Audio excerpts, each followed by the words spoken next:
Good evening from New York. Everything you really need to know about how Republicans in Congress actually feel about the deficit and government spending and everything else they've been trying to terrify everyone about, having happened last Thursday, when every last Republican in the Senate, all 40 of them, having voted against a pay-as-you-go fiscal responsibility bill simply because the president had endorsed it.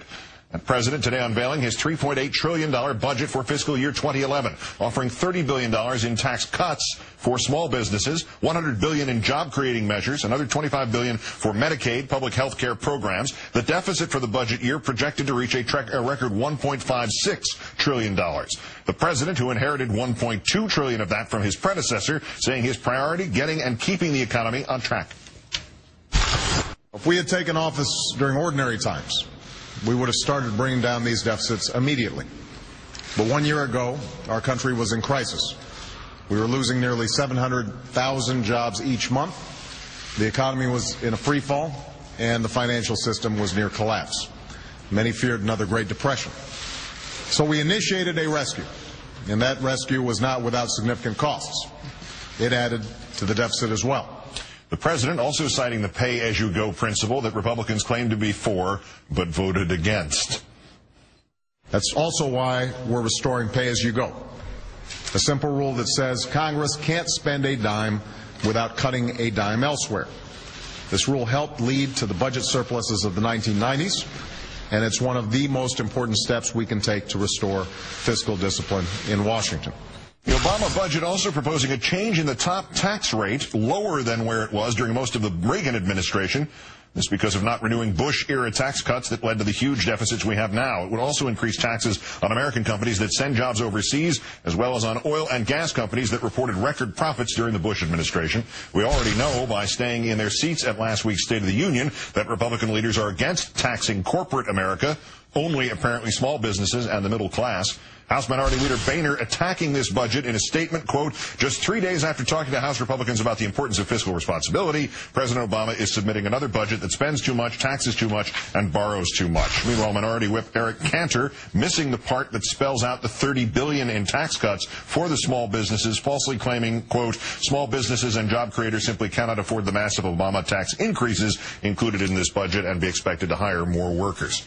Let's turn now to our own Howard Kleinman, senior Washington correspondent for Newsweek magazine and the author of The 13 American Arguments. Howard, good evening. Hi, Keith. Did Friday's question time with the House Republicans pay off to any degree in that, as the president put it himself this afternoon, I announced the budget and no one threw rotten eggs? Well, it paid off in two ways. First, for the country, because as I say in the book, arguing is the essence of who we are as a country, is how we move forward.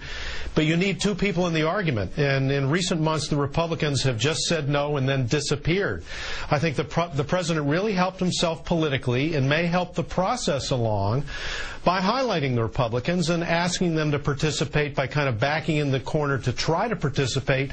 Whether they actually do or not now is, of course, the question. Voting against pay-as-you-go last week, decrying tax cuts for small businesses, how do the Republicans fight these things that supposedly they were for until the president said those were good ideas? Well, I think that's a very good question. But first you have to make them visible before you can hold them to account. And I think, again, that's what the president was doing by inviting himself into the Republican meeting on Friday. The most obvious and outrageous recent example of the Republicans saying one thing about deficit reduction and doing another, I think, was the Deficit Commission. I think that's an idea whose time has come in Washington. It's kind of like the base closing commission when things become so politically sclerotic on the Hill that you need some outside force to decide things. That would be a much stronger idea if it were a legislative thing, if it were a law, like the base closing commission. And Judd Gregg, the Republican of whom there's no humor in terms of deficit reduction, was really strongly behind that, as was Kent Conrad. A lot of Republicans were for it, including Mitch McConnell, the Republican leader. Then he turns on a dime, McConnell does, as do some other Republicans, because they realized the thing might pass. And they didn't dare let it pass because that would give Barack Obama the political upper hand on deficit reduction. Did Congressman Jeb, don't call me Jim, Hensarling, really suggest with Chris this afternoon on Hardball that the solution to the deficit is cut Social Security benefits to everybody now under the age of 55 and privatize Social Security, which was, of course, the Bush plan from 5 years ago that even most Republicans wouldn't get next to with a 10-foot pole? No, they probably wouldn't, but I thought that was brave of him.